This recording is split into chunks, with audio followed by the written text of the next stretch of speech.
person that I could be. Awakening my heart, breaking through the dark, suddenly you're gray. Hey, my Jamaicaners, Jamaican Beauty here.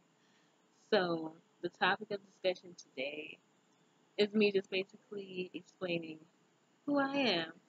Who is Jamaican Beauty? Well, first of all, I am a native of the island Jamaica. I was born and raised there for 9 years. I migrated to the U.S. when I was 9, and I've been here ever since. I'm going on 15 years, I think. So basically, my lifestyle growing up, I grew up in church. I was very church oriented.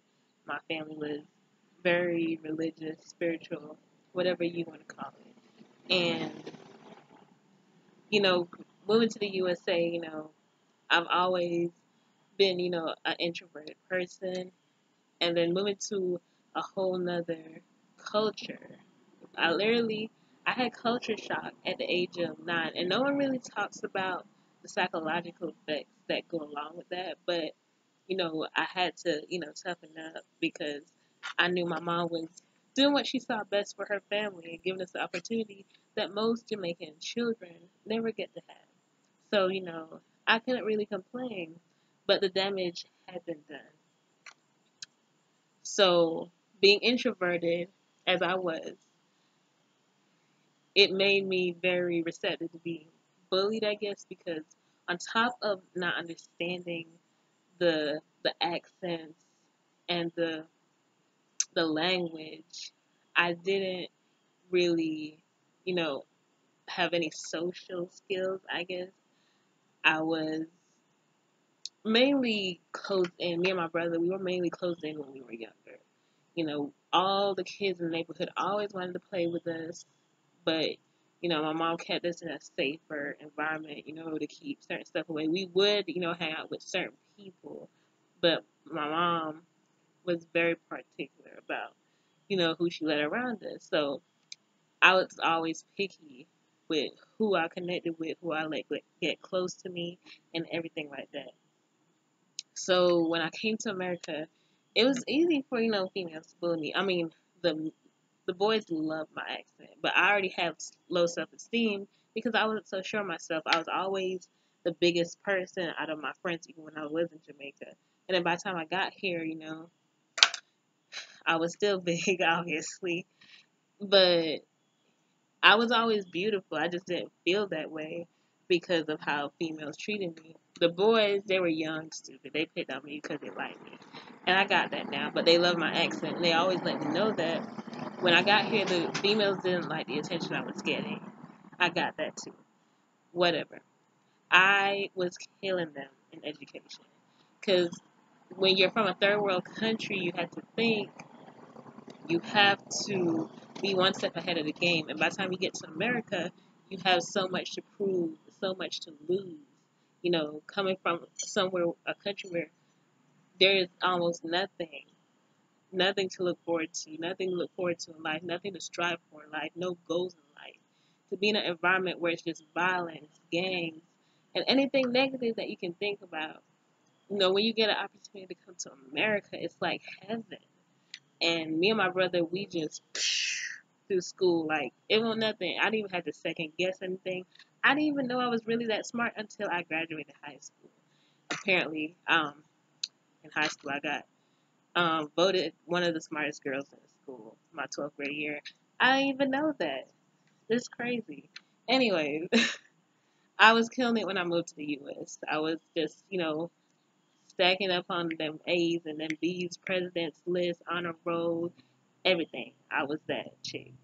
And, I didn't see myself as a threat to anybody because what other people wanted from me, I wanted whatever they had.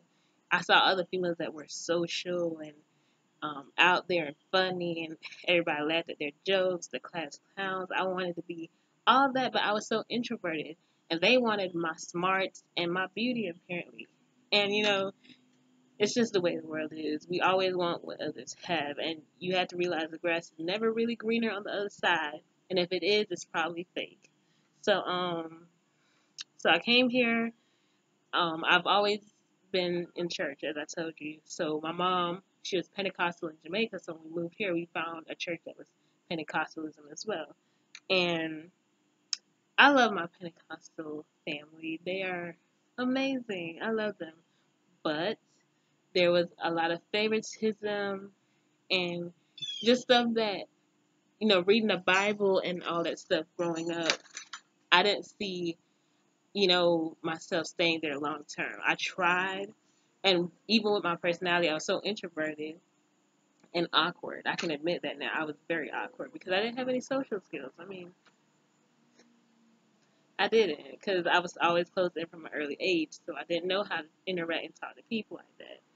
But very awkward, always been bullied, and different stuff. So it took a toll on me when I would go to church and expect that to be my only place of feeling wanted or comforted.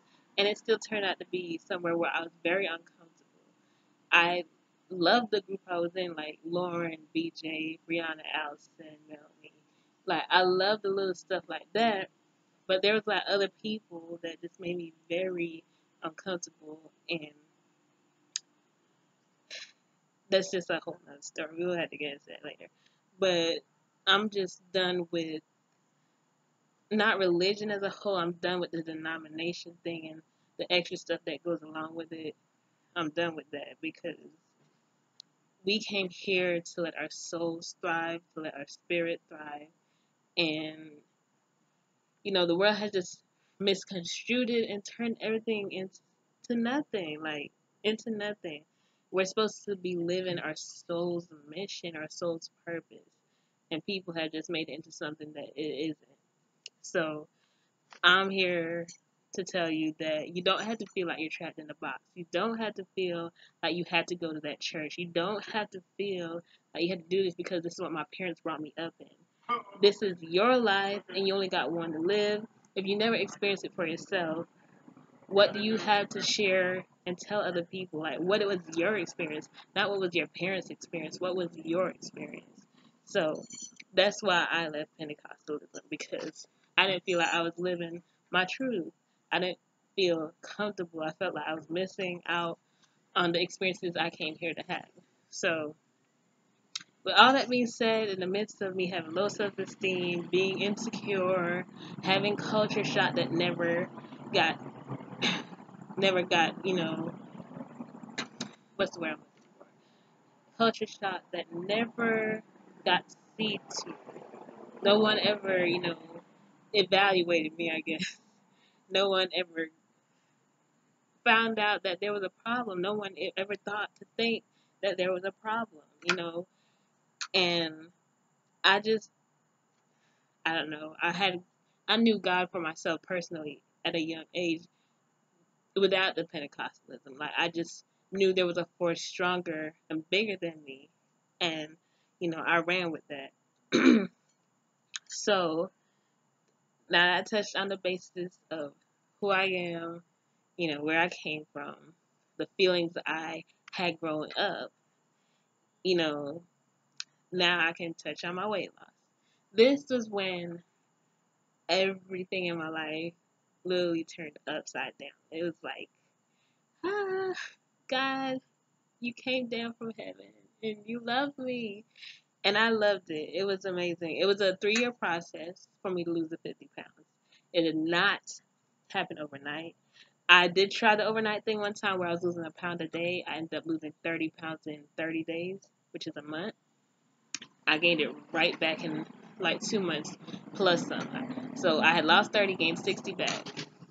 No, I needed a complete lifestyle change. I needed to understand why I ate what I ate, why I did what I did.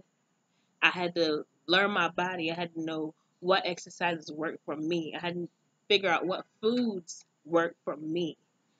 So I got in the habit of, okay, I'm just going to work an hour out today, see how I feel.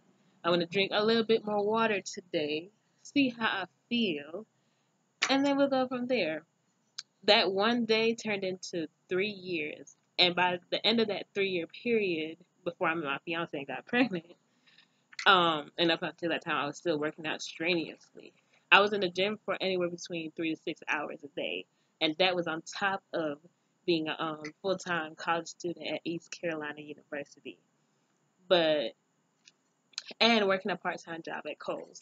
So I was doing all of that and still trying to, you know, fit in family time, friends time, um, church and church activities and church programs, and I was trying to do all of that. But behind all of that, there's still a part of me that I hadn't figured out what was wrong yet, and there was still something was missing.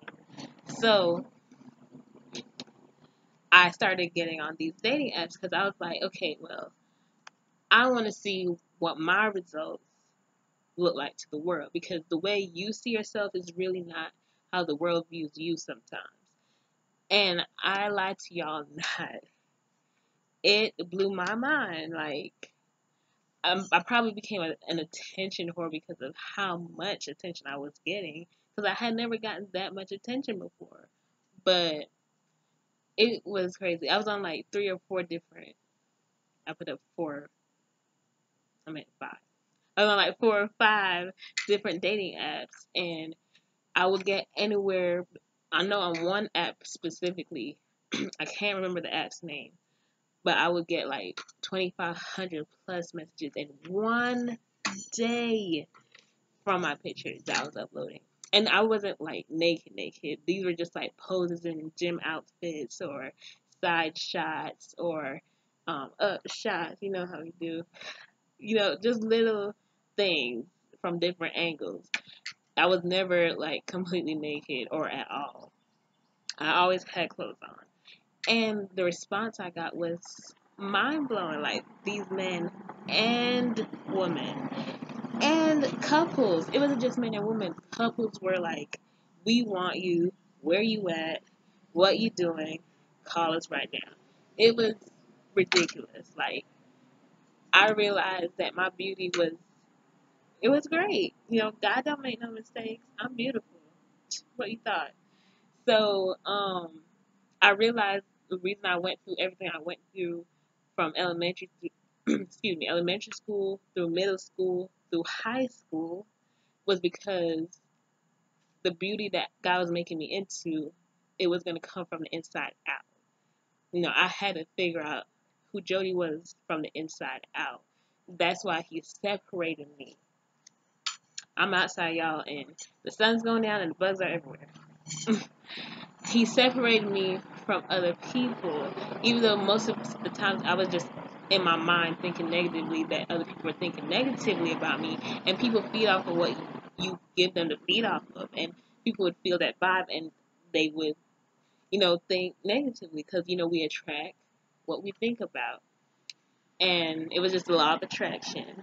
I was automatically thinking people didn't like me, so automatically they didn't like me, even if they did nothing to make me feel that way. In my mind, I was already messed up from being bullied at such a young age and going through culture shock and not feeling accepted at my church and all these different types of stuff that, I was ready to push any and everybody away.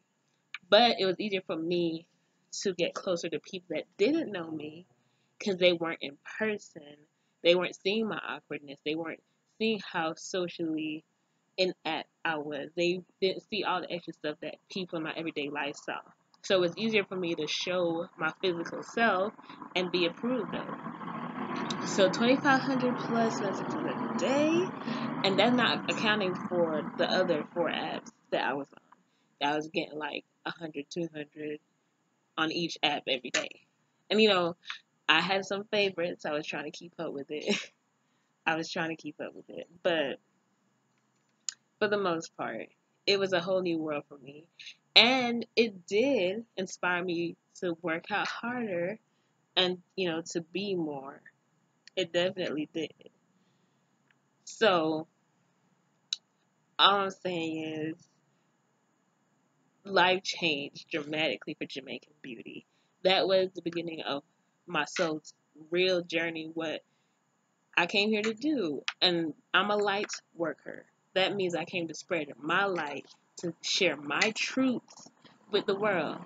And the truth of the matter is, we all are going to fall sometimes in life. We're all going to make mistakes, and we're not always going to be accepted by everybody. And that's okay. They're lost. But be happy with your journey, with who you are, and know your purpose. And hold on to it tight. Go get it.